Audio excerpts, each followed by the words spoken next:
Welcome back, ladies and gentlemen, to Skyrim. My name is Camel, but more importantly, welcome back to the Curating Curious Curiosities series for a long-awaited new episode. In this video today, I will be curating to you the curious curiosities that can be found within Solstheim. Now before we get cracking, timestamps for each of the curiosities in this video can be found down in the description and in the comments. Down there are also links to my other Curating Curious Curiosities videos, and my social media links. Be sure to check all of that out.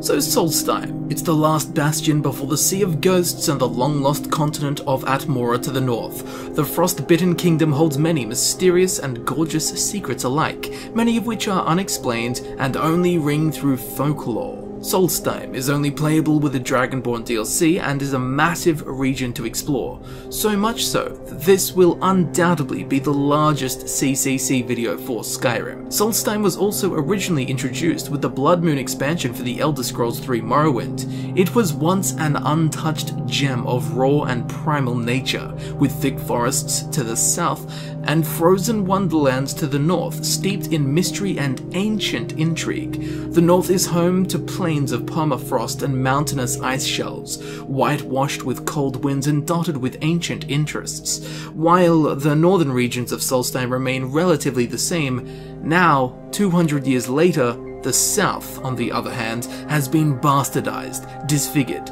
in blast waves of pyroclastic gas, unleashed by the eruption of Red Mountain on Vvardenfell, Morrowind. The once pristine pastures of wild, deep green forests, capped with white snow, are now rendered grey, scarred, and scorched. Trees bent and stripped, bosks burnt and sundered in the ashen shadow of the mockingly fiery skyline that so beautifully frames the towering transgressor, Red Mountain. Now, the geography of the island bears a similar trait to both Vvardenfell and Skyrim. Solstheim is divided into 4 regions: Felsad Coast to the northeast, Herstung Forest to the southwest, Izinfia Plains running from the southeastern coast all the way up through the middle, where it meets the Mosring Mountains, which comprise the northwestern reaches of Solstheim. In the 16th year of the 4th era, after the devastating cataclysm that was the eruption of Red Mountain, which nearly destroyed the Dunmer culture, the High King of Skyrim gave the island of Solstheim to be used as a home for the surviving refugees of Morrowind. So not only has the landscape been reforged to a more Dunmeri one, but the culture and population have been transformed from ancient traditional Nord and the more modern imperial culture to an almost purely Dunmer one. Not only that, but its population increased drastically, and the racial balancing is now greatly Dunmer as well, with the new Dark Elves calling Solstheim home and the ashen pillaging of Solstheim's great forests. A large amount of alien Vvardenfellian fauna now calls Solstheim home as well, such as netches, ashhoppers, and even a silt strider. Some of Solstheim's original wildlife have been transformed along with the wilderness, such as the burnt Spriggans and ashspawn. Mother Nature molested by the molten fury of the Red Tower, once the Bastille of Lorkhan's heart and Daggerthur's citadel. Solstheim has been defaced and violated by the shattered bones of Sakrostruma, as Red Mountain is known in Dovazul, the Dragon Tongue. Luckily, to the north, the traditional fauna, flora, and creatures remain mostly untouched, with the populations of Riekling, bristleback, werebears, werewolves, deer, bears, wolves, saber cats, snow foxes, spriggans, and hawkers living as if nothing had changed. All of this mixed in with a new underlying threat of Hermaeus Mora and the return of the first Dragonborn Miraak, Solstheim has never seen darker days. But with these drastic changes and darkness comes an array of uniquely curious things to find across the island of Solstheim. So now we know exactly where we are exploring. Without further hesitation, let the curation begin. For this first curiosity, we have Reaver's Folly, found in the mouth of the bay that Raven Rock is housed in, a seemingly uninteresting island at first, until we are coaxed closer by the waggling tattered flag atop the small burnt knoll. Down by the shore we can find a boat with a few sacks and crates, both inside and next to the vessel. But on top of the boxes is a pickaxe, suggesting that whoever was here came here to mine something. Bitcoin perhaps? Who? Well, this question will be answered promptly, as at the base of the basalt cliffs is a hardstone deposit, a rare and sought-after mineral, undoubtedly what the miners came here to harvest. If we head up the hill, we'll spot some alarming signs. There were clearly people set up here to camp, and they are still here, just not alive. Yes, that's right, this group of Reavers met their fate on this small island. Along with their treasures we can find an apothecary's satchel, a chest and a strongbox, all of which contain random leveled loot. But what happened here exactly? How did these Reavers die? Well, if we make our way onto the island, we'll soon discover the culprits. Yes, ashhoppers, which will fittingly hop out of the ground and be very hostile. While they look quite squashable, ashhoppers can be a menacing and dangerous adversary if it has the element of surprise, which it often does. Too bad these Reavers chose to mine on an island already claimed by the ashhoppers. But for now, let's just hop along. Heading south, now we have a rather sad find, and one we have explored more in depth before. It's Hroldulf's last stand.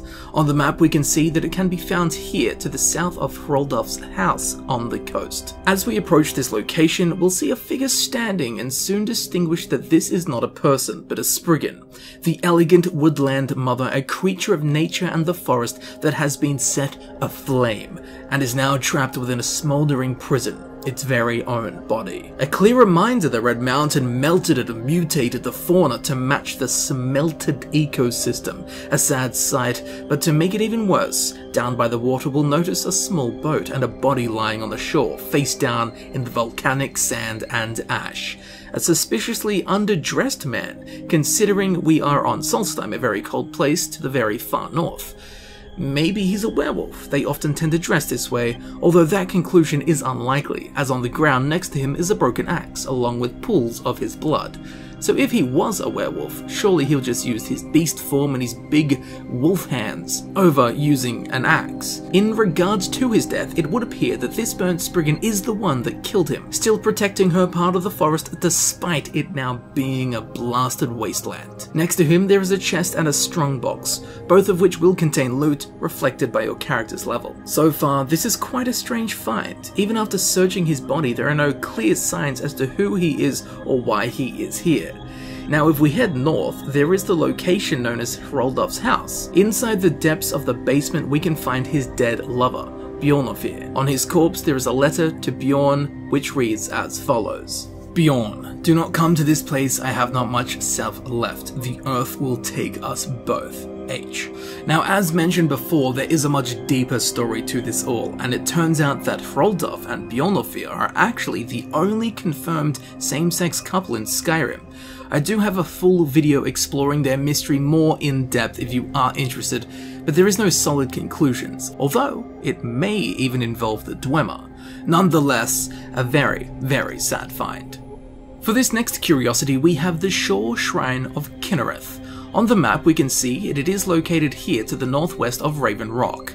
Here next to the ocean we'll spot a large rocky hill. If we use our sharp eyesight we'll notice some bolts of cloth waving in the wind. We'll soon spot a small rough pathway leading up the incline marked by a small number of cairns, adorned with pieces of fabric trustingly guiding us up to the crest. Up here beneath the safe shade of a large pine tree is a rock with several items of interest. Around the base of the rock we can find some ashiam, either planted here or growing naturally ever since the eruption of Red Mountain. There is also an albino spider egg which has no obvious origin other than a spider of course, but that spider is nowhere to be seen. There's no reason for this spider egg to be here. And most curiously is on top of the rock there is a shrine to Kynareth and a few offerings such as a trauma root and a bottle of flin. For those that don't know, Kynareth, also known as Kyn by the Nords and Kin by the Kothringi, the metallically skinned human tribe of Citadel, is one of the 9 divines and goddess of nature. She is the strongest of the sky spirits and is the deity of the heavens, the winds, the elements, and the unseen spirits of air. Patron of sailors and travelers, Kynareth is invoked for auspicious stars at birth and for good fortune in daily life, but generally she is seen as the embodiment of nature, so finding a shrine to her out here on a sea cliff next to the ocean with the winds blowing across her salted shrine under a tree with ashiam growing around her feet seems like a very fitting place for a shrine to Kynareth. Although who placed this shrine is a bit of a mystery. Nonetheless, a beautiful spot for a goddess involved with many beautiful things. I personally want to leave it all exactly how it is and not touch anything, so let's get out of here, although I guess you could say that this place has already been altered. Next up we have the Steep Thief Chest. On the map we can see that it can be found here just to the east of Bloodskal Barrow. On the very steep and rubble covered steeps leading up from the shoreline, we'll be able to spot a large chest hidden behind a tree and nestled in a small indent within the land and the natural slopes. There is also a satchel under a nearby tree to keep it company.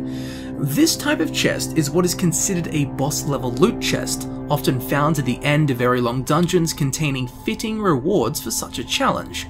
So, it is a very strange occurrence for one to be found out here in the middle of nowhere with no apparent owner. The satchel, along with the chest, will contain random leveled loot, but that still doesn't answer why this is here, and despite being slightly hidden, it's not too hard to spot. So who would place such valuables in a rather spottable location? I mean, sure, it's out of the way, but it's not hard to get to. A very strange find indeed, likely placed here by thieves as they tried to escape, and they never came back. A curious one, no doubt. For this next curiosity, we have the Drunken Miner. On the map, we can see that this is found to the south of the abandoned lodge. Once here, along with gorgeous, glimmering emerald geodes, we'll see the signs of a camp and find our friend, the miner, crushed brutally by a cart of rocks and raw metal ore. A sad sight at first, and a strange one, but how does one end up crushed underneath a rather low cart full of rocks and metal? Well, I suppose we best dig around the miner's camp and see what we can find. Just a stone's throw away underneath the shade of a tree we will find his tent, a few predictable items such as shoes, a bedroll and a bucket. But this bucket doesn't contain water, it contains bottles. And not just any bottles, but bottles of mead, the famous Nordic alcoholic beverage. Looks like he was into drinking. On the crate next to his tent, we'll see he found an emerald, likely from one of the nearby geodes. There is a strongbox here, more mead, and most importantly, he had an apple pie. The strongbox on the crate, by the way, also contains meager leveled loot. So was it the mead that led to this accident? Yes. Yes, it was. As next to his body, also half buried under rubble, we can find another mead bottle. It's likely that he was either drunk while moving his cart of rock, he lost his footing and fell, being crushed by his own load. Or he had been previously drinking and left one of the mead bottles on the ground. Then while moving the cart, he stepped on the mead bottle, slipped backwards, and proceeded to be clobbered by rocks, rubble, and gold ore. One of the two. Just take your pick. Axe. So despite him finding both emerald geodes and a gold deposit right next to his camp, he still managed to mess it up. Oh well, at least it's nothing major, as it was just a minor incident. For this next curiosity, we have the spider nest of the southwest. As we can see on the map, despite being in the southwest, it can be found to the northeast of Raven Rock. We'll have to be careful not to get tangled up in this one. In the middle of what's left of the southern forests of Solstheim, an albino spider has decided where better to place its eggs than right here on the ground. We can actually harvest these albino spider egg pods if we so desire. Luckily, there are no spiders nearby, but this is a foreshadowing of what's to come. So for now, let's leave this place and enjoy our time while we're still spider-free. Yes, now this next curiosity we have the Crater of Corruption. On the map we can see that this can be found to the northeast of Fort Frostmoth. As we know, Red Mountain's eruption spewed forth its molten heart, and Solstheim is now peppered with globular blotches of its magma. This new, unwelcome searing of Solstheim has twisted and tortured the wildlife. No finding is more apparent of its corruption than this crater. Two once beautiful, elegant Spriggans, mothers of the forest, are now branded with the charred mark of the Red Tower, forever torched and forever tortured, now an acolyte of fire and a thrall of sundered corruption. Around this crater we can find 2 burnt Spriggans, guarding this flaming pile of Red Mountain's phlegm like it was their own, even perhaps protecting this Heartstone deposit which has pushed its way to the surface thanks to the eroding innards of Red Mountain. We should leave this place before perhaps even we become corrupted by this fragment of the heart of a dead god. I do hope it either rains on these Spriggans to quell their suffering, or perhaps it would be kinder for us to just kill them. That's a joke because kindness is a goddess of nature, and jokes are always funnier when you have to explain them. Moving along, for this next curiosity we have the Bloodbone Grove. On the map we can see that it can be found here to the west of the Sunstone, as we make our way across the barren dustlands of southern Solstheim, among the butchered skeletal trees sticking out of the ash like thorns to a fabric. We can spot that something else was butchered, a massive cluster of bones and skeletons scattered along the ground like twigs on a forest floor. Not only that, but there is blood, and lots of it. We'll also see that there is a Reaver slumped up against this tree, next to which is a chest. Something tells me that this is a trap, especially with all of the blood and the skeletons. Should we see what's in the chest? Yeah, let's do it. Well, I can confirm that random leveled loot is what you'll find in here, and no, it's not worth dying for. But as we try to leave, the crux of the story will reveal itself. Yes, the dreaded ash spawn. The men who need some moisturizer, lip balm, and eye drops. They look exactly like how I feel when I wake up after a night out. I need water! Now, while the origins of the fear-inducing ash spawn aren't quite apparent, they definitely are connected to Red Mountain and its spreading corruption of cinders across the once beautiful land. But have the ash spawn placed this treasure here? That seems unlikely, but they have killed many people who have attempted to take the treasure for themselves.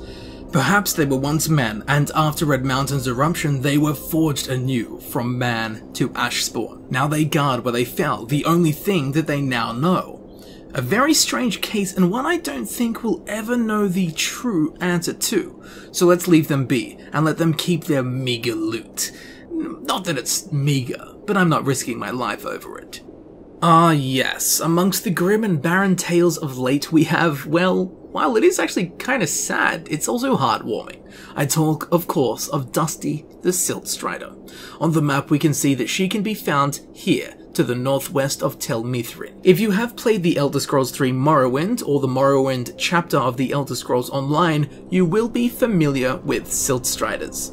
They were the main form of transportation on Morrowind, particularly Vvardenfell. Now we can also find her keeper, Reaver's Savani. If we speak to him, we'll learn that Reaver's found Dusty's cocoon in a small cave on Vvardenfell, after the eruption of Red Mountain wiped out most of her species. He raised her into an adult, but mentions she hasn't been in traveling condition for a while, and that he is staying with her until she dies. So while Dusty is an instantly smile-inducing sight, followed by a wave of nostalgia, if we stop and think for a second, it's quite sad. Dusty is all alone, and nearing the end of her life. As far as we know, she is the last surviving Silt Strider, and the once welcoming howl of a Silt Strider now sounds like a sad call of loneliness that echoes throughout the barren graveyard around her. She's now the last of her kind, a fossil of a time past. Goodbye, Dusty. Moving on to a visually brighter note, we have the Telavnni graveyard. On the map we can see that it is here, and it can be found to the northeast of Tel Mithryn. Now down by the water's edge, strutting out into the bay, there is a small finger of land pushing out into the cold dark sea. It is walled with a casual stone border peppered with death-bell plants, which are quite fitting for a graveyard. Now at the point of the land there is a tall pine tree marking the location clearly. There are also a number of sarcophagi, seemingly with ancestral Dunmer patterns and symbols etched into the stone pieces. As I'm sure you've noticed, there is also an ash spawn standing next to an empty sarcophagus, clearly suggesting that the ash spawn was birthed by a dead body. that was filled with the corruption of Red Mountain, an ash zombie in a sense, and we have seen ash zombies before in the Elder Scrolls 3 Morrowind, so something of the sort is definitely a possibility. Now, given that this graveyard is right next to Tel Mithryn, the only Telavnni mushroom tower on Solstheim, combined with the clear dark elf motifs of the graveyard, it goes without saying that this graveyard is filled with the bodies of the Telavnni. So this Ashspawn could have very well once been a powerful wizard of the ancient house Telavnni. Now we'll also spot that one of these sarcophagi has a nameplate. If we open it, all we'll find is the Staff of Calm. Now Iladi is actually attached to a quest to do with Tel Mithryn, so we'll have to have a look around at the other graves. One just has a skull in it, which begs the question, where is the body? The other, of course, is where the Ashspawn came out of, and the fourth and final sarcophagus is quite alarming indeed.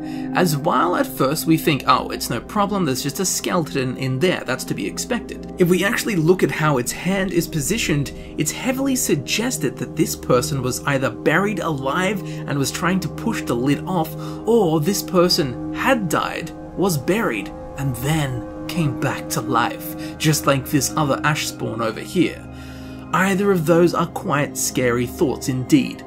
To die only to rise as an Ashspawn, a thrall of Red Mountain's corruption and seed, birthed from the fiery phlegm that it spat across the land as a reminder of its seething infection. It really is a grave situation. Let us leave this place and hope the walking dead find peace, or some sorbeline for that chapped skin. Next up we have the Overcooked miners. On the map here we can see that these guys can be found to the south of Tel Mithryn, on the basalt cliffs to the south. Jutting out of the ocean we can spot some interesting things. At the base there are some clams and a nirnroot. Up on the next tier of the cliff we have a charred corpse, a hardstone deposit and a knapsack. This knapsack contains various bits and bobs but nothing of extreme interest. But up on the top tier we can find another charred corpse, another hearthstone deposit, and a mining pick. There is also a bottle of flint resting on the top face of one of the basalt formations. This paints the clear picture that these two were miners, and they came to this spot specifically to mine the hardstone deposits. Now, as we know by this point, anything to do with Red Mountain and its influence on Solstheim never ends well. In this case, specifically, the hardstone deposits.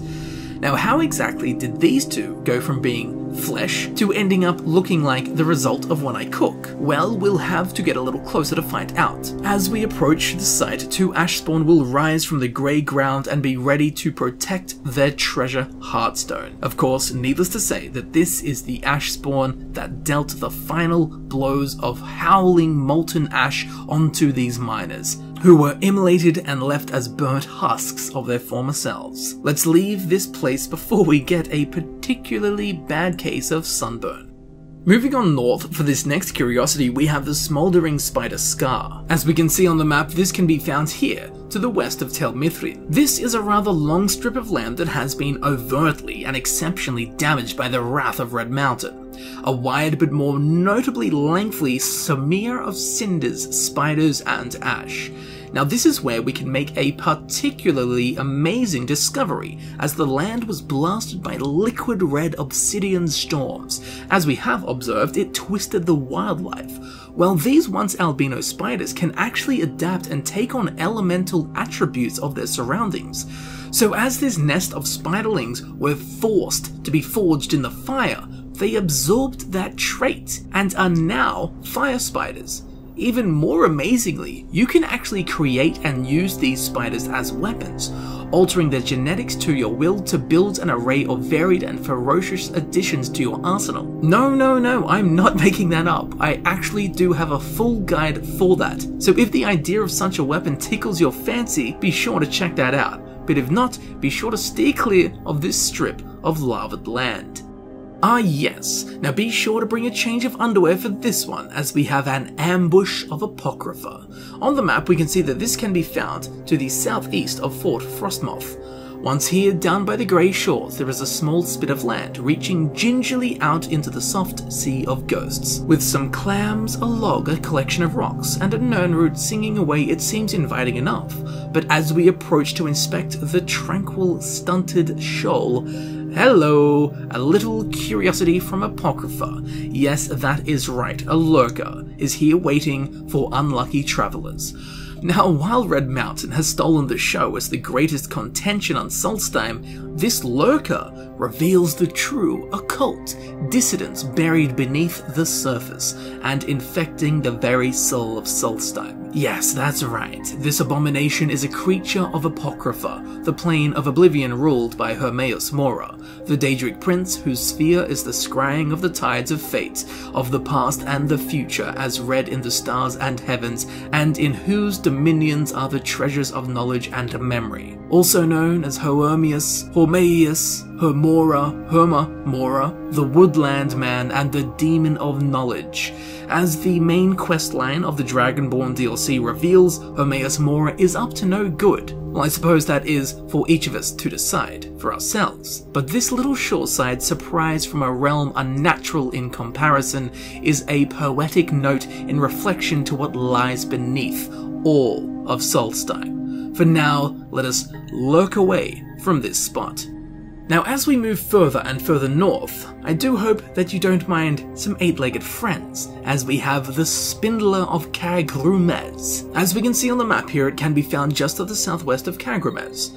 As we approach the portal and stairwell that lead down to the ancient Dwemer city of Kagrumez, a spore spot will catch our eye, a flaming log in an area with no other fire, a tree stump laden with web, a cluster of unhatched spider spawn, with 2 desiccated corpses woven into delicious meal-sized cocoons. Apparently, this one was a metalhead, even in death. Rock on. Now, by the tree base, there is a knapsack and a satchel, both of which will contain random level loot, but do give us an idea as to who these 2 dead were. Alchemists, perhaps, or exploratory scholars seeking to inspect the nearby Dwemer ruin, only to be caught up, literally, with the doings of a spider. Now, what type of spider, you ask?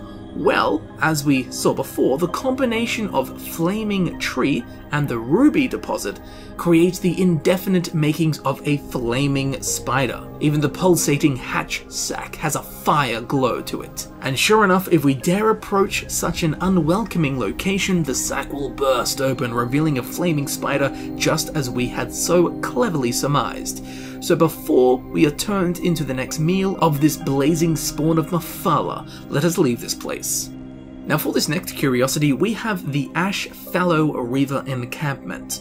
As we can see on the map here, this can be found just to the southwest of Ashfallow Citadel. As we steadily make our way up into the mid-mountains of Solstheim, we'll stumble upon a stream which we can follow north, and we will follow north. On our way up, we'll spot some faint smoke wafting through the cold pine branches of the trees planted firmly on the edge of this basin. If we press on further into the brush, we'll be met curtly by a small camp of Reavers, a group one does not want to stumble upon while exploring the already dangerous wilderness of Solstheim. We'll find a campfire, a chair crowned by the rump of a Reaver enjoying the warmth of the flame. There is a second Reaver leaning squiffily against one of the trees, having a good back scratch or wipe. Let's face it, toilet paper hadn't been invented yet. Now, there is also a chest next to the camp here. It will contain random level loot. Now, there is also an East Empire Company strongbox next to the bed, sheltered by the small sloped structure to keep the ash and snow off of the sleeper. Now, this East Empire Company strongbox contains mostly random level loot, but also houses an East Empire pendant, which can be sold for a pretty price to the right person, of course.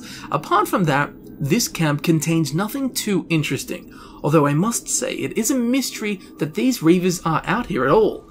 With ash spawn, burnt Spriggans, bears, and whatever else ungodly creatures stalk the ashlands at night, well, like most teenagers, the biggest risk to these Reavers is their own decisions.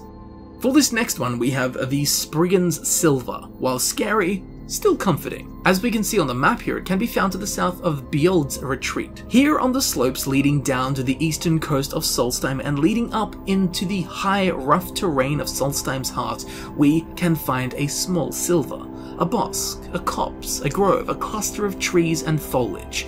Now, while this is a beautiful sight for sore eyes, given that most of the island has been rendered in a grey scale, this green pocket of peaceful nature is comforting to see. However, be on your toes, as there are 2 Spriggans guarding this small coppice for good reason. This slither of green is to be protected and is a rare sight on Solstheim. And secondly, these Spriggans are not burnt. So again, while Spriggans are not friendly by any means of the word, it is nice to see that some of them are left in their natural uncharred state. They also have some friends, a collection of the local wildlife, that they will influence with their Kynish powers if the need arises, i.e. if we get too close, as they will protect their precious patch of verdant botanics to their last leaf and splinter. After all, when it comes to nature, Spriggans are absolute saps. So let's leave the Spriggans to do their thing and just sleep easy, knowing that there are still some parts of Solstheim untouched by the scorching fist of the Red Tower. Ah dear. For this next one we have the Dunmer Death Camp. As we can see, this can be found on the map right here to the southeast of the Thirsk Mead Hall. If we wander to the crest of the coast cliffs until we reach the more ashen and sparse sproutings of what we can only just get away with calling a forest, behind some small outcrops and in a small depression, like me in the morning, we'll find something that will give us just that, depression. A camp, seemingly abandoned. Although within a few seconds of searching we'll find that this camp wasn't willingly abandoned. What do I mean? Bodies. 2 of them, a woman and a man, both of which are Dunmer, or more commonly, Dark Elves. Lying around their bodies are a number of spears, which, if we know anything about the inhabitants of Solstheim, we'll be able to instantly associate or link these spears to the infamous Rieklings, or Rieklings, as both pronunciations are used within the game, therefore both pronunciations are acceptable. Now the little blue goblin descendants, which I do have a video exploring and explaining their full lore, which you should check out, is very interesting stuff. They're a funny little bunch. But back to this camp, it's clear they came and raided the camp of its goods, as we can find many empty vessels. Interestingly, they didn't take the Nord mead found at the back of one of the tents. As we learn in that lore video I just spoke of, Rieklings love alcoholic beverages, or dizzy drink as they call it. However, they don't have the means to make it themselves, and only find it occasionally as a treat from raiding camps or discovering it washed up on the shores in lost crates. So for them to not take this big bunch of dizzy drink, well, that's strange. Now there is also an East Empire Company strongbox found just inside the tent, which again, curiously contains all of the contents.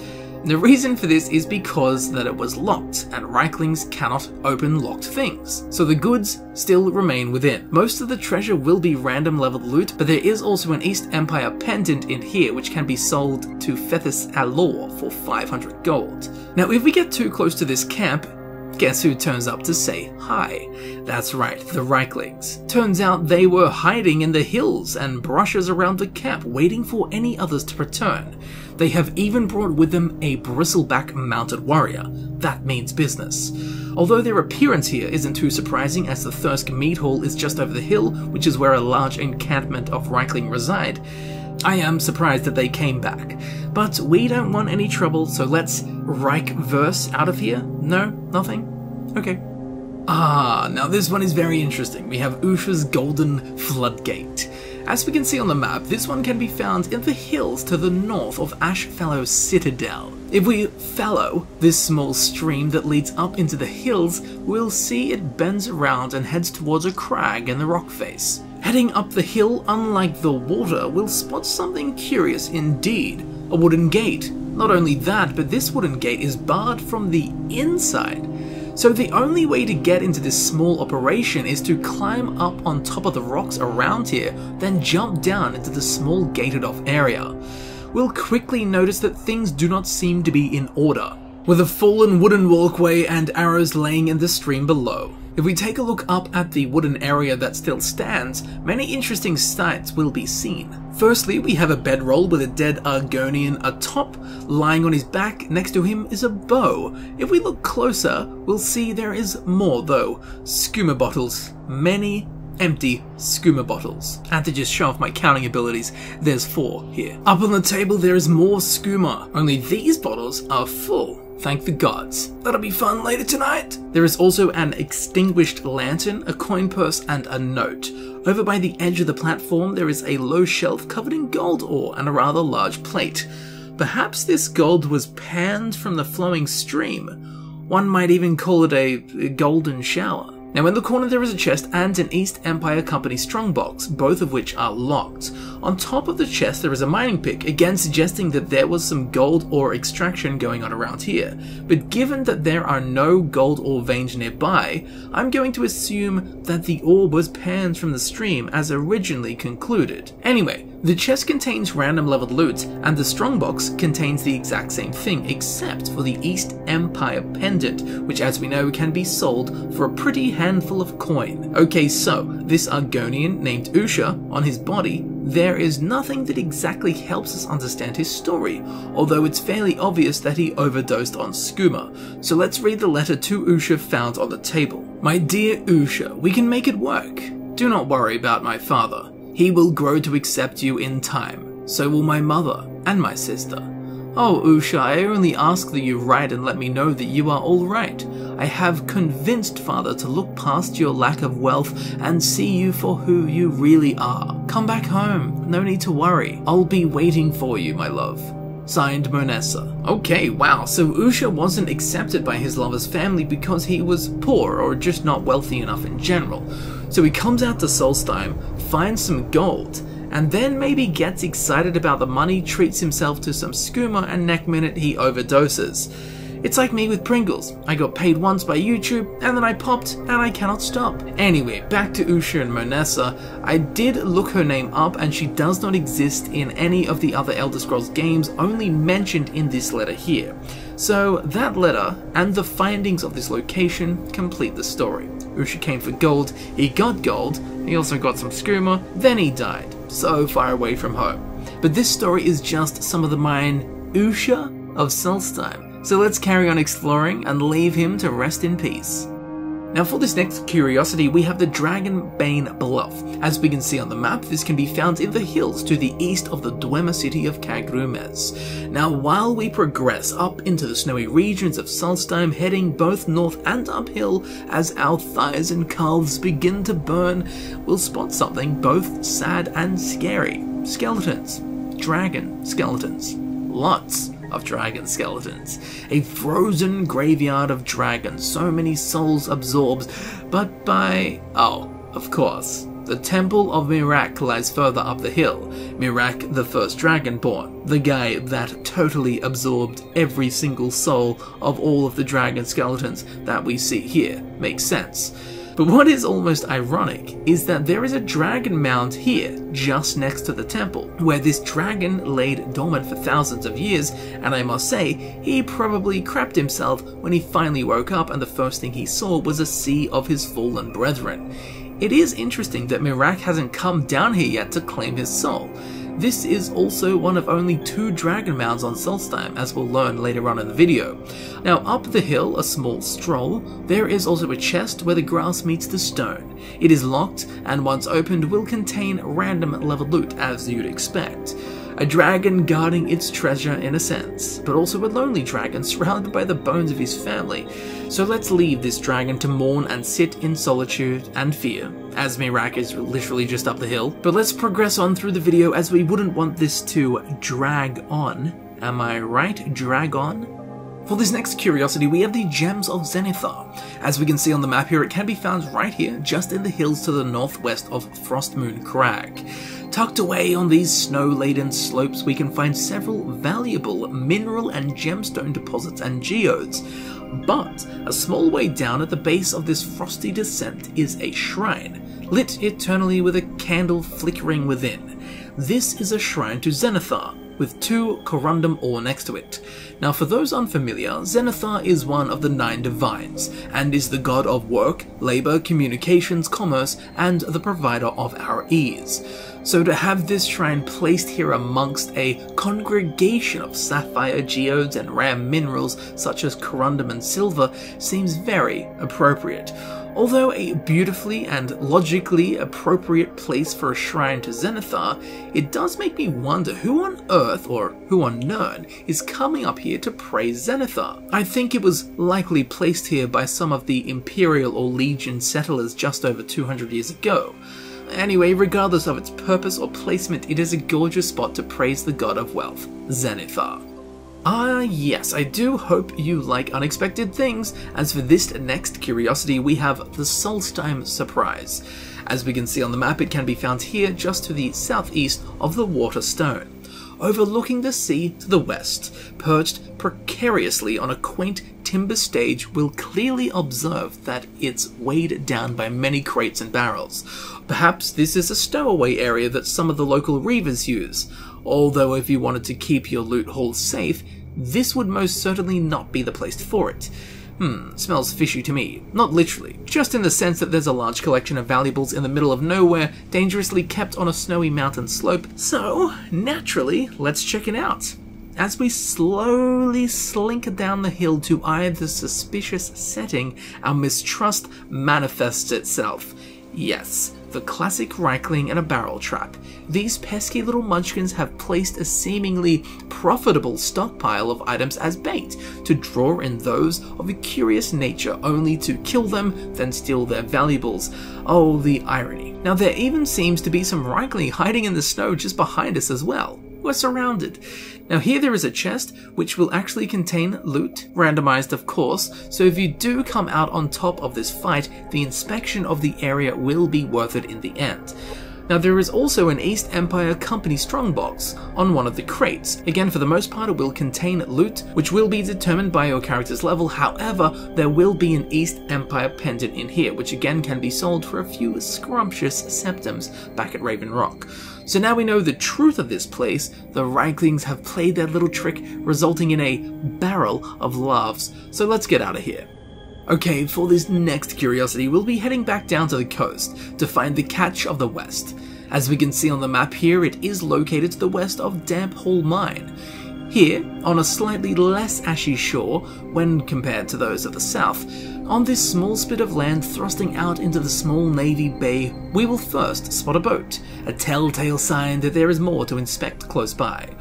We'll see some rocks sitting in a Zenish fashion and littered with some finer details to this simple story. We've got a pair of boots leaning lazily against an open-topped wooden crate containing within which are several fresh fish, species unknown, which as we'll notice were more than likely caught with this fishing pole here. Now on the other side of the same rock there is another wooden box containing 4 ash yams, ripe and ready to eat. Nothing better than green eggs and yam. I don't actually know what the relevance of the yams are when it comes to fishing, but it might just paint a broader picture of a simple traveller harvesting various food types to cook up a delicious meal, rather than the yams being related to the fishing specifically. Either way, at this point, I'm just yamming on.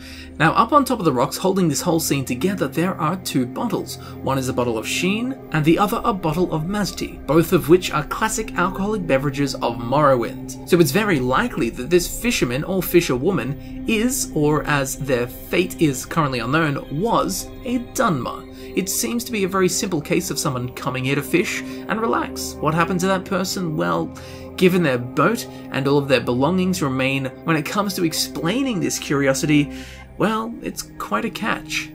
Sailing on through the list, for this next curiosity we have Lost at Shore. As we can see on the map, this can be found right here in the water to the west of the Water Stone.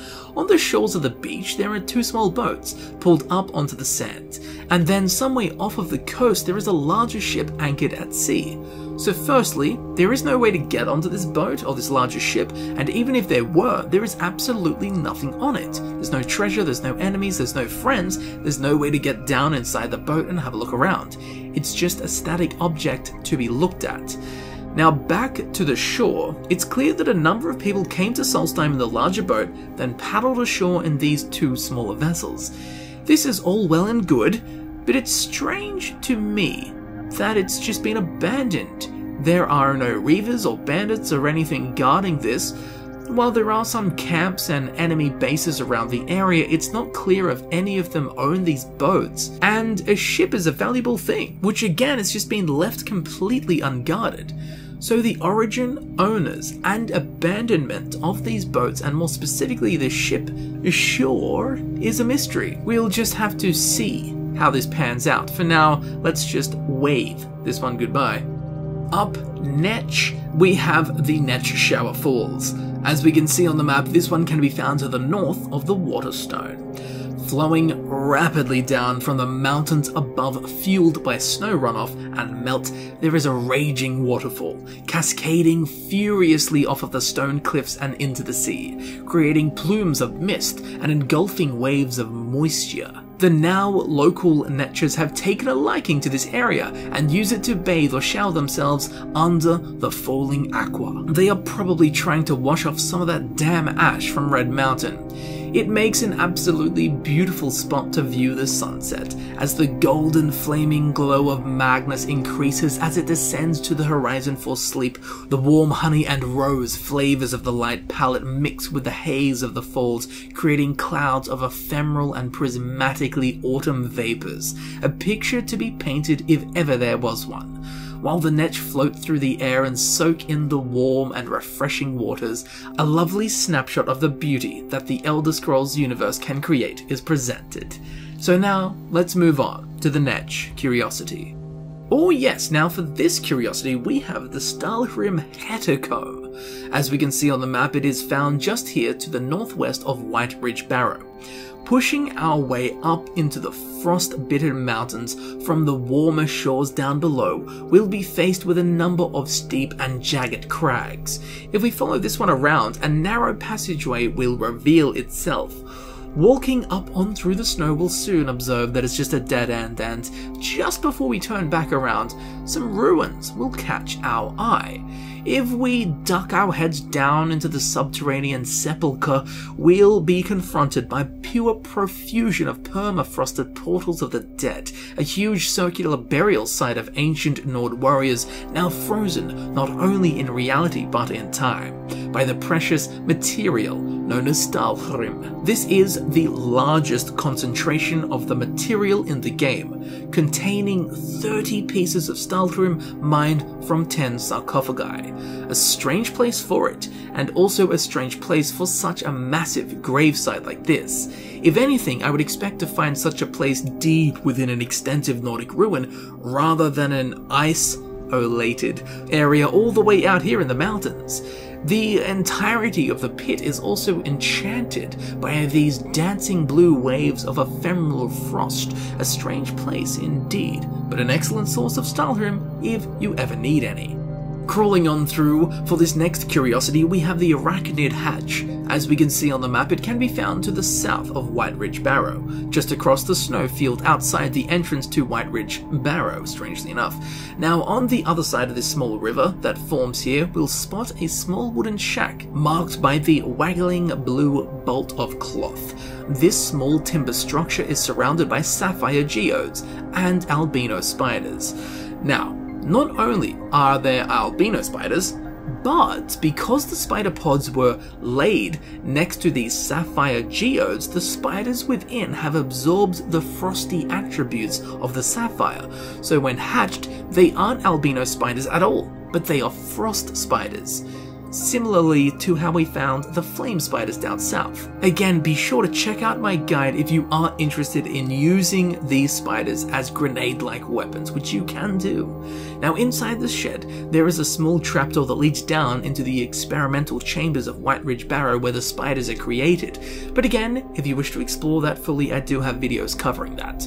So for now, I think, like most people, I'm not too fond of our little eight-legged friends here, so let's move away slowly, being sure to not touch any of the webs. Oh, now this one is very interesting and actually a throwback to the Blood Moon expansion for the Elder Scrolls 3 Morrowind. It's Hrothmund's Bane. As we can see on the map here, this curiosity can be found just here to the northwest of Hrothmund's Barrow. As we'll notice, there are a number of stone pillars lying on their sides, almost creating a wall, but not really in any useful manner. There also appears to be No shape or sense to it? Well, what we'll need is a bird's eye view. As we pan up, the form of a wolf will reveal itself. This is known as Hrothmund's Bane. In the Barrow nearby lies the remains of Hrothmund the Red, the first chieftain of Thirsk, who was killed by a wolf called Ondyej. Hrothmund's Barrow now lies at the mouth of a great stone wolf. Pretty cool, huh? I mean, the more you know. Up next we have the raided Reaver camp. As we can see on the map, here it is located just to the southwest of Hrothmund's tomb. So up the rather steep, snow-peppered hill, resting on a small area that flattens out a tad, we'll find the remains of a camp, with a fading fire, now just a pile of ash with a weak plume of smoke wafting away from it, making the location easier to spot. Here we'll find a collection of curious things to inspect closely. But before I go in, there is that damn troll again. I am literally being trolled by a troll while filming this video. I've been taking shots around this area for about 5 minutes, and this damn troll keeps walking through all of the shots. Honestly, here you go, there's a bonus curiosity. The trolling troll. Get out of my sight, troll, by the divines. Anyway, back to the camp. So firstly, we'll notice that there is a dead Reaver slumped against this here rock. Scattered around him are a number of spears. Once again, we know exactly who these belong to, those damn Riekling. Now if we look around this camp, we'll also notice that all of the barrels and crates have been marked with the signature tribal symbols of the Riekling. This is undoubtedly their doing. They have also made some strange decorations, like giving this Skaal a hat, which is another common tradition of theirs. Amongst the various boxes and wooden vessels, there is a chest and a strongbox, both of which contain random leveled loot. But it is strange that the Rieklings have raided this camp, but left all of the goodies. They are hoarders of the highest degree. Why kill the Reaver and not reap? Well, if we approach the camp, sure enough, surprise! The Rieklings have been hiding in the snow, waiting for other Reavers to return, or perhaps even for just unlucky adventurers like ourselves to come and inspect the curious sights. Ah, but this is what Rieklings do. Be pesky little hooligans of the frozen wastes. And just sometimes they get their just desserts, as we'll discover as we move on to the next curiosity. So for this next one, we have the Smouldering Pass away. As we can see on the map, this one can be found just here to the north of the Smouldering Pass. So here, at Smouldering Pass, there is a village of Rieklings.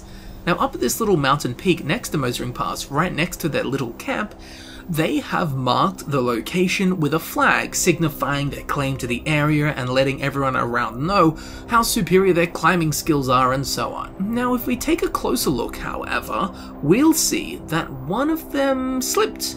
At least it would seem that way. There are no items or signs that paint a clearer picture. There is also nothing on his corpse that suggests subterfuge. It would also seem that this little guy came up here and fell on some slippery rocks, took a tumble and shattered his little blue cranium on the stone. Maybe he went up the hill to fetch a pail of water. Hell, his name might have been Jack. I would assume he came up here alone because I don't think the others would have left him up here. Maybe he was murdered by another Riekling, although it doesn't seem quite far away enough from the rest of the village to be a subtle spot for Rikicide. Now it might be an Easter egg or a nod to climbers in real life who almost made it to the top of great mountains. I know we've seen similar nods and Easter eggs in Skyrim. Anyway, let's leave this little blue corpse to rest in as much peace as it can find up here in the hard winter winds of Smouldering Pass. Moving on through and up, we have the Mineral Troll. As we can see on the map, it can be found right here to the south of Hrothmund's tomb. Here at the top of this mountain peak, separating the eastern and western snowlands of Solstheim, we have this spiny rock ridge jutting out of the snow. Here stands a frost troll, where he guards what is precious to him. And what is precious to trolls? Anonymity on the internet. No, these precious minerals and metals. Running along the seam of this rock face, we have 2 sapphire geodes, a gold ore, and a quicksilver ore vein. I highly doubt that this troll knows the value of what it guards, and it's likely that it just was attracted to shiny things, like my forehead. So let's just leave this young chap to it. For this next curiosity, we have the Bloodied Stairs. As we can see on the map here, it can be found to the northwest of the snow-clad ruins. Here we can find a set of crooked, ice covered, pendulous stairs leading up and over a high mountain ridge. The stairs are frequently patrolled by trolls, so we have that classic CCC situation where we have a patrol of trolls patrolling. What's interesting is that there is blood, and lots of blood, splattered and smeared up and up and up the stairs. Right at the top there is a stone archway where we can find various bloodied bones and pieces of human remains, a terrible and tremendously nasty scene to stumble upon while exploring the Northern Realms. Now the logical conclusion would be that the trolls did this. We've seen this kind of thing before, nothing out of the ordinary for a troll to do such a thing. However, if we follow the blood over the hill and down towards the Nordic ruin, the amount of blood increases and the amount of human fragments, for a lack of a better phrase, also increases. Now this trail of gore leads down the hill where we will find a bunch of men in only trousers? Don't be fooled, as you'll hardly be able to bear the truth of it. This is not a group of nudists. This is a clan of werebears. Oh yes, they slew a number of others and left a trail of entrails leading right back down to their home, making finding these culprits quite easy. Now before they start to think that we ate their porridge, let's get out of this bear den. Oh yes, quite an interesting one. Up next we have the Alchemist's Fall. As we can see on the map here, it is found to the east of the snow-clad ruins. Here, cascading from the pool next to the werebear lair, we have a huge waterfall, spilling its precious snow runoff liquids into the more fertile lands down below. Now strangely, over on the jagged, rugged and uninviting rock shelf that stands proudly next to the stream of surging snow-cold ice water, we might just spot something eye-catching, slumped morbidly in a small crag. There is a skeleton here, which is kind of interesting, but with all skeletons, it's all about what lies around them. And in this case, there are 3 apothecary satchels suggesting that this person, whomever he or she may have been, was an alchemist. Or an apothecary, which is, a potato, same thing. These 3 satchels will contain randomized alchemical ingredients and reagents, so finding a dead alchemist, it's not too weird. What is weird is the placement. There are literally no harvestable plants or interesting alchemical ingredients near here, especially high up in the cliff ledges. Like, what on the Divine's green nern was this person doing? Running from something perhaps? Maybe trying to escape the werebears of snow-clad ruins? The truth to this green-thumbed mort pile shall remain a mystery. A snowy, alchemical, cold, rocky, and lonely, sad mystery. Moving down from the chilling mid-mountains of Solstheim and down towards the eastern coast, we have up next the Sandy Slopes Stash. As we can see on the map here, it can be found to the north of Bujold's retreat, so heading down a refreshingly sandy and grassy hill towards the shore, or beach as we may call it, we'll spot some rocks in the way. Now that's no good for our swim, we'll naturally just want to go around them, but less travelled paths yield great rewards, as nestled amongst the brown and beige shrubs, there is not only a chest, but a few coin purses as well. Not a bad find at all for a day at the beach, as I normally only come away with sunburn and a sting from some ungodly Australian sea creature. Now the chest will contain random leveled loot, so the higher your level the better the loot, of course. Now finding a treasure chest tucked away on the shores of a mysterious and forgotten island is cool, and all. But who put these here? I feel like leaving coin sacks, especially in the open, is a bit weird when you could just put them in the chest. It was likely a place where the intention of it was only to stay here for a short period of time. Now there is a group of people down at Bujold's retreat who are the people from Thirsk Mead Hall who have recently been kicked out by the Riekling, who will now take over and rule the place like gremlins. But perhaps those people from Thirsk Mead Hall placed this here to hide it from them? But if that's the case, they failed because we found it. Now before we stray too far away from this spot, the very next curiosity can be found just on the other side of these rocks, and it sure has me stumped. As for this next curiosity, we have the Stumped Hawker. Yes, a hawker, stumped, literally. This has to be one of the weirdest finds I've ever come across so far in my CCC career. There is a hawker, a dead hawker, who appears to have died from starvation. There's no blood around him, he doesn't seem to have been in a fight, but we will notice that his little flipper thing got wedged into the tree stump. Now, how this happened exactly, well, that's just one hell of a question. Maybe the tide was high, he got washed up, his flipper thing got jammed in the tree stump, and the rest is history. But I gotta say, that's a pretty grim way to die, just being trapped and unable to escape.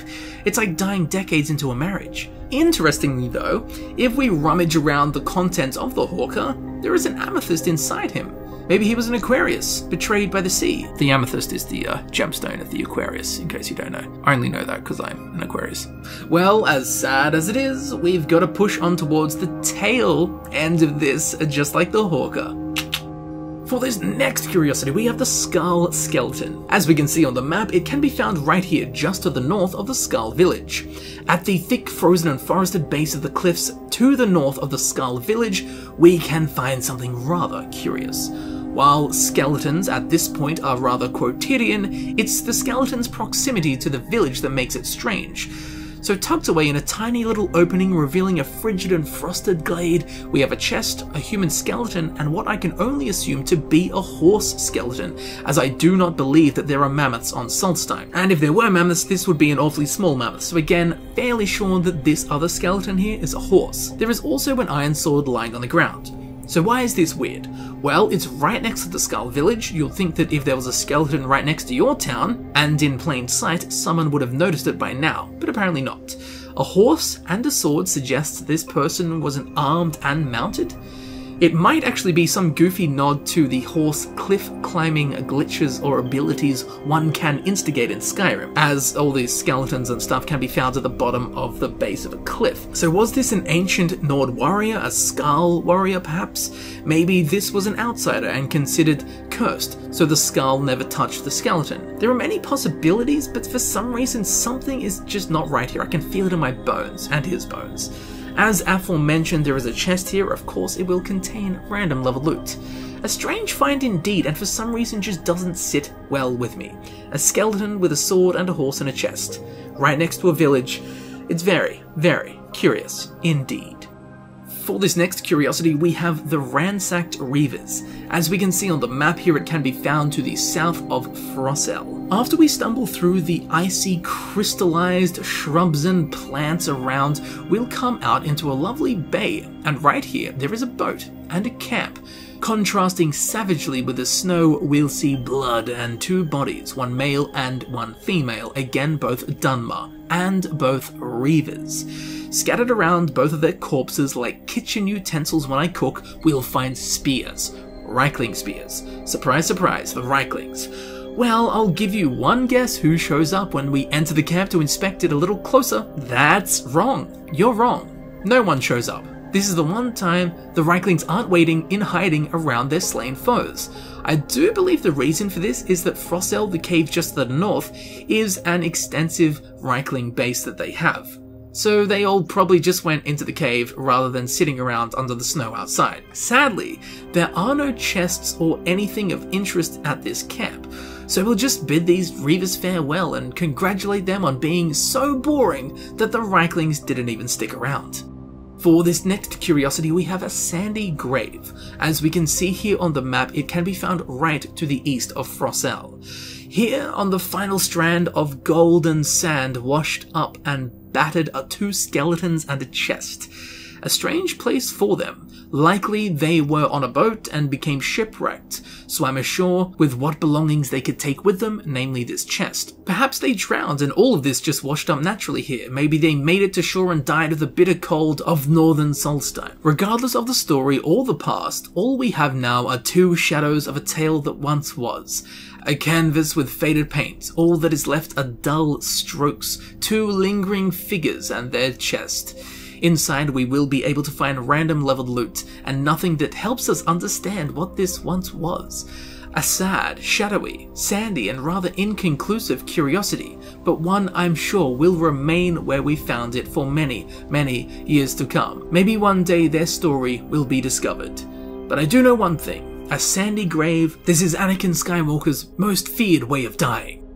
Ah, yes, now we have an absolute classic. In fact, it's so classic that I covered this in my Dragonborn DLC Easter egg video. Be sure to check that out if Solstheim does interest you. Anyway, back to the here and the now.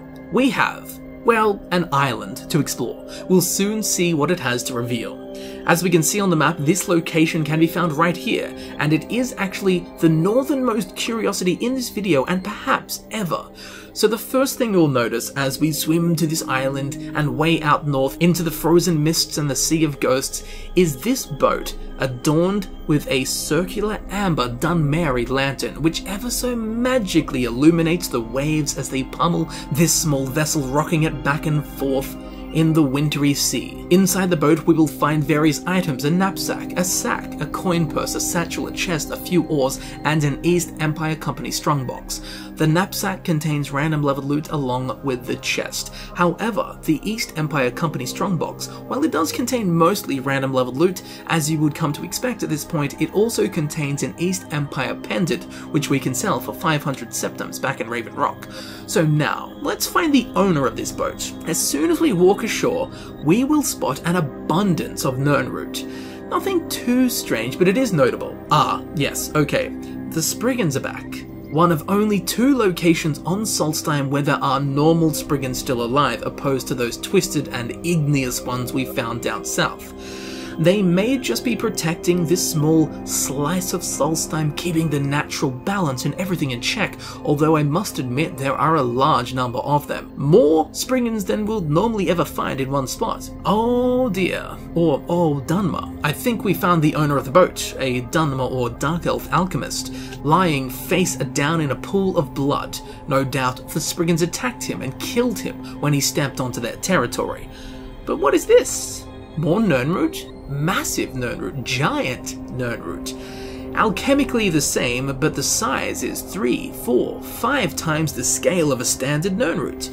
Incredible, and likely a throwback to the Elder Scrolls 4 Oblivion Easter egg in which 4 giant Nirnroot can be found. Wow, no wonder there are so many Spriggans protecting this place. It holds a wondrously rare giant Nirnroot. But if we head to the center of the island, we'll find the Mother Lode, and the mother of all Spriggans to guard it, a Spriggan matriarch, the mother of the forest, standing proud and guard of this precious circle of giant Nirnroots. Now if you do follow me on Instagram you'll already know this, but I never realized before how big the Spriggan matriarchs are. They are massive. They are like literally double the height of your character. An imposing sight indeed, and definitely a worthy protector for such a rare natural wonder, the giant Nirnroot. So let us leave these wardens of Nirn be, so they may continue to conserve the corners of creation and sustain a pure, unadulterated natural balance in the pockets of kynic peace that still remain on Nirn. For this next curiosity, we have the Frozen Dragon Shoals. As we can see here on the map, this is located on a small island far to the north of Solstheim and to the northeast of the Glacial Cave. Now again, this is very interesting because it is the second of only 2 dragon mounts that can be found on Solstheim, the other being the Dragonbane Bluff that we saw earlier on in the video. This one makes a lot more sense that there would be an alive dragon here, as it's nowhere near the Temple of Merak. Despite being alive, this sure is a lonely place to reside. You may have noticed a rather looming ancient Nordic arcolith, at the base of which is a bag of bones next to a hardwood exchequer. Inside the chest will be random level loot, as to be expected. The hawkers have also gathered here to inspect the scene. Now I would guess that given the dragon mound is here, and the ancient Nordic structure, that this skeleton was once a dragon priest. Not as we know them today, but an actual dragon priest who would worship the dragons. Regardless, their time is long past, and he or she did not live on to become one of the famous dragon priests of Skyrim and or Solstheim. So they shall remain forever, resting on this island. For this next curiosity, we have another one located on a northern island, more specifically the Riekling Reserve Island. As we can see on the map here, this is located to the due north of Haknir's Shoal. Here we can find possibly the biggest outdoor Riekling settlement. While they do have some villages outside, they tend to be quite small, and they reserve the massive cities to be built within caves because they're a lot safer. And they can also hoard all of their valuables, in inverted commas, because they normally just hoard absolute trash. They can keep all of that stuff safer within a cave. And with that said, going completely against what I just explained, This island, it seems to be some kind of reserve or a storage area for the Riekling, as they have huge amounts of treasure here, barrels, crates and the like. Because of this, there are many patrols, systematically assuring the island's security. Maybe because the Rieklings are out here on an island, they get large amounts of flotsam for goods and items which are washed ashore after a shipwreck. Now, there are a number of chests, sacks, barrels, knapsacks and the like here, and in fact, they are in such a great number that we won't even run through all of them. There's just a whole bunch of treasure to be found here. And as you guessed it, all of these contain random leveled loot. There is also an East Empire Company strongbox here that will contain an East Empire pendant which you can sell for 500 gold. Apart from that, I think we'll leave these pesky little fellows to do their thing, although why there are so many of them on this island with so much gear, that is a mystery. Perhaps they are preparing for the Fourth Reich. For this next curiosity, we have one that is very, very easy to miss, namely Harstrad Falls. As we can see on the map, it can be found here to the northwest of the headwaters of Harstrad. Now, if we head upstream from these freezing pools that collect, making their way down to meet the sea, we'll run into a series of streaming falls.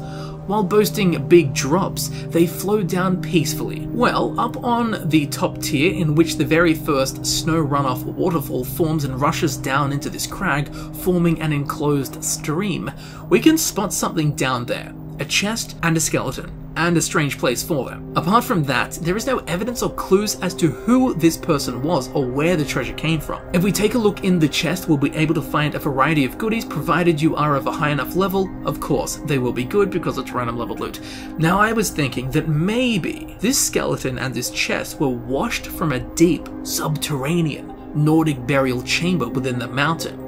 As we spoke of earlier, this waterfall simply spawns from the snow here, suggesting that there is an underground stream that could have washed this fellow and his chest out. I've come to the underground stream conclusion, as the waterfall seems to be far too forceful and ferocious to simply just be snow runoff. Anyway, we'll never be able to confirm exactly where this skeleton and the treasure came from, but I do suspect that that is exactly what happened. They were washed out from an ancient tomb deep within the mountain.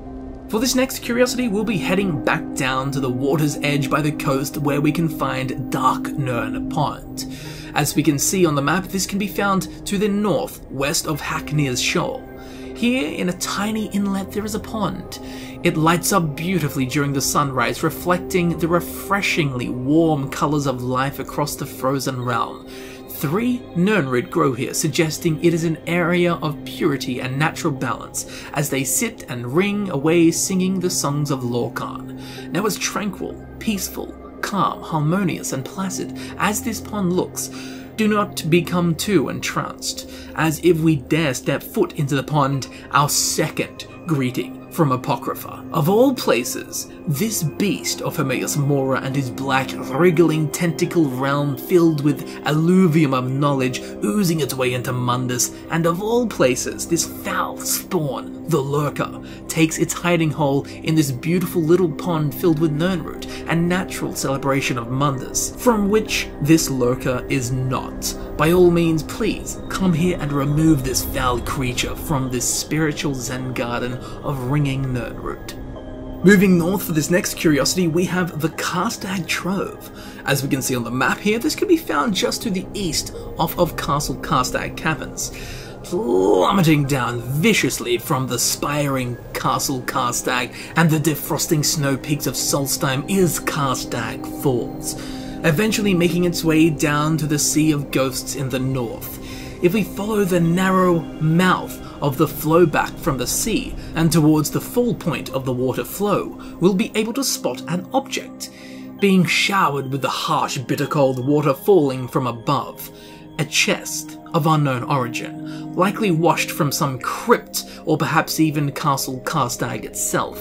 If we manage to pry this bad boy open, we'll find a healthy array of random leveled loot. I find the notion unlikely that someone intentionally placed this chest here. It's not easy to get to, and let's face it, Northern Solstheim has a mega low population. I doubt someone would put this thing here. It's also at risk of being washed away by a strong downflow from the waterfall, or being washed away by a strong tide. So again, I would sensibly conclude that this treasure was washed down from some higher tomb many years ago, rather than being placed here intentionally. Yes, now following in a very similar fashion, we have the Crab Creek Cache. As we can see on the map, this can be found just to the southeast of North Shore Landing. So here at North Shore Landing, there is an abandoned dock that I assume was once used by the Legion settlers roughly 200 years ago, that we helped instigate in the Blood Moon expansion for the Elder Scrolls 3 Morrowind. Since then, a whole bunch of mudcrabs have made this place their home. We'll also pry a petite rivulet babbling its way casually down from the fall, down to the ocean shores amidst which the mudcrabs frolic. Now, if we trace this brook all the way back up to the base of the waterfall once again, a chest. Once you crack it open like a cold one with the boys, we'll find it contains random level loot. Now, although the last chest we found at the base of the waterfall I concluded was washed down from an unseen tomb or something of the sort, this one, I do believe, was likely placed here intentionally, as it's right near where people used to live and populate, and it's also very accessible while still remaining hidden. So I think that one of the old dock hands used to steal bits and pieces from incoming shipments and stow them away here. It's nice and close, easy to get to, and would probably never be found by any of the other workers. So it's the perfect place to store hot items. Hot in a legal sense and not a temperate sense. Sailing on out to the northwest, we'll be making our way to a little spot called the Frozen Hawker Ruins. As we can see on the map here, it can be found to the northwest of Castle Karstag Ruins. Floating around in the nether abyss of the ocean, and all existence only with the legendary Atmora over the horizon, these icebergs are the last bastions of Tamriel. Naturally, some Hawker have made home here. I suppose they decided it was an ice place to live. But there is something here, unbelievably more notable than Hawkers. Yes, that is right. We have some Nordic ruins, or the remains of some anyway. The ruins of some ruins, I suppose you could say. There are 3 standing stones which border the rim of the flat ice bed. Then there is the classic carved stone dragon monolith. But more interestingly, there are 2 sarcophagi closed with Stalhrim, which, as we learned earlier, is a strange material, which was highly valued by ancient Nords and is still valued to this day.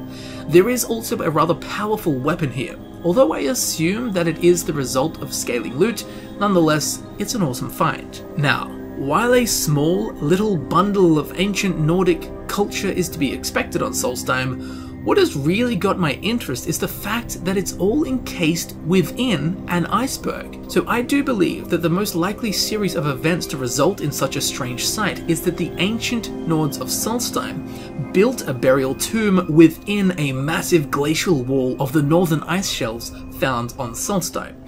In the Elder Scrolls 3 Morrowind's Blood Moon expansion, we did see examples of this. The local Nords building tombs or areas of existence within giant towers of ice. So it's likely that's what's happened.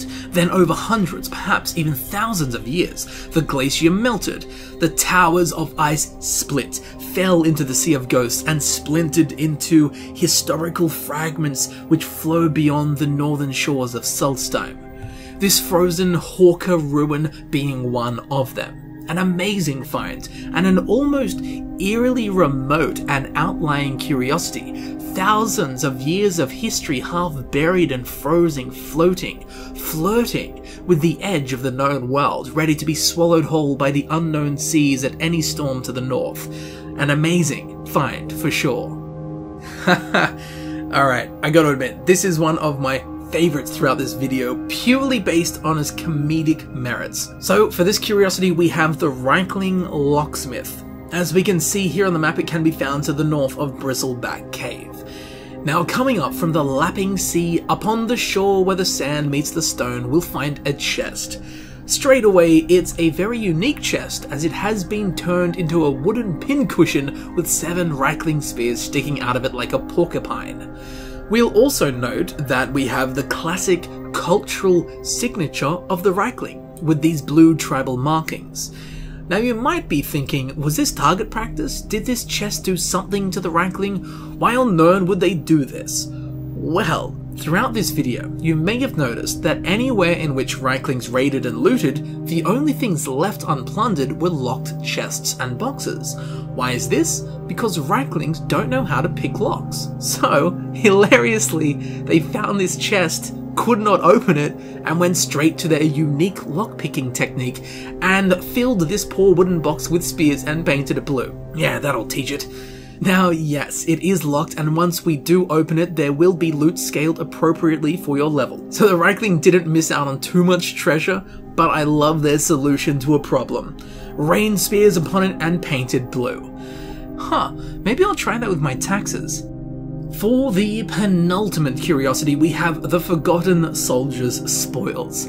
As we can see on the map here, this one can be found just to the south of Castle Karstag Caverns. So now that we've explored the base of Karstag Falls earlier on in the video, we're going to follow it all the way up to its streaming spring point, which we can see seems to be a shallow cavern opening out of the mountainside like a lazily gaping mouth, fanged with icicles and spewing forth the elixir of life, water. As amazing as this is, we'll notice off to the side there is a few items of interest.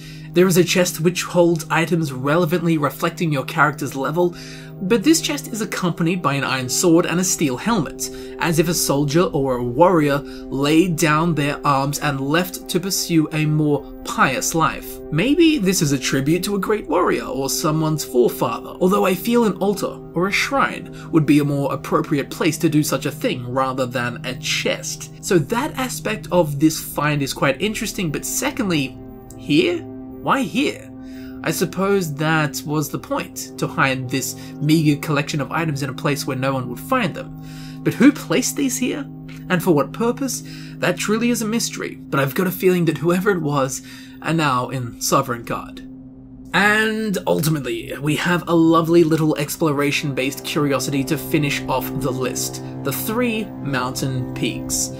So, the 3 highest mountain peaks on Solstheim are actually locations that can be discovered only by actually reaching the absolute peak of each. Even using console commands will not reveal their location or markers on the map.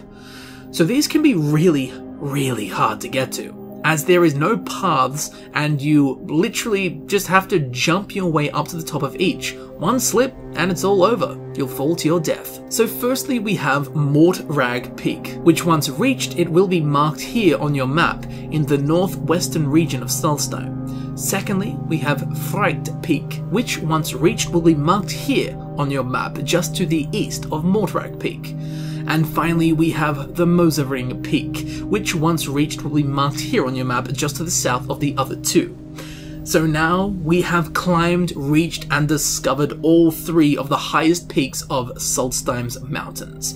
We can now undoubtedly call ourselves the ultimate explorers of Solstheim. And what a perfect way to end off a video which is all about just that, exploring all of the hidden secrets and things to see on Solstheim.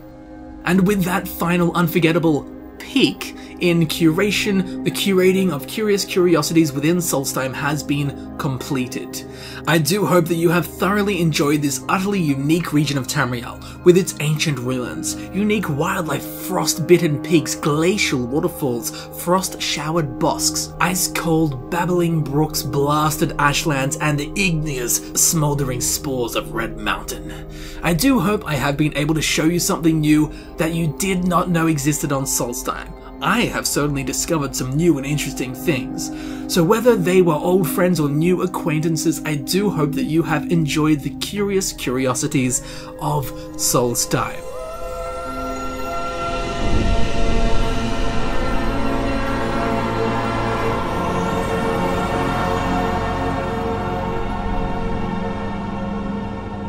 Thank you very much for watching. I've been Camel, and I do hope that you have thoroughly enjoyed the Curating Curious Curiosities video for the ancient and nostalgic region of once Skyrim and now technically Morrowind, Solstheim.